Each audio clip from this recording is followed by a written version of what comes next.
कराची जे मुख़्तलिफ़ इलाक़नि में ट्रैफ़िक जाम सबबि शहरियनि खे परेशानी आहे। शाहरा फैसल जे मुख़्तलिफ़ हंधनि ते गाॾियुनि जूं क़तारूं लॻी वयूं। काला पुल खां कारसाज़ ताईं ट्रैफ़िक रवानी सख़्तु मुतासिर थी वई आहे।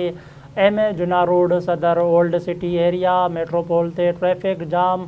टावर, आई चंद्रगर रोड ते बि ट्रैफ़िक जाम थी वई आहे, जंहिं सबबि शहरी परेशान आहिनि।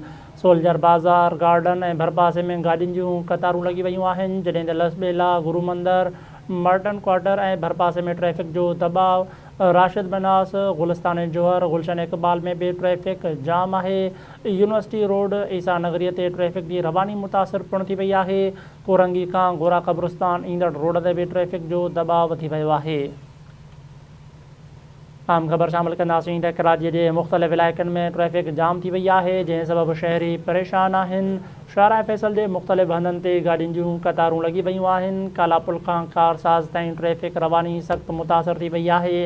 एम ए जुना रोड, सदर, ओल्ड सिटी एरिया, मेट्रोपोल ते ट्रैफ़िक जाम थी वई आहे। टावर, आई चंद्रगर रोड ते बि ट्रैफ़िक जाम। शहरी परेशान आहिनि।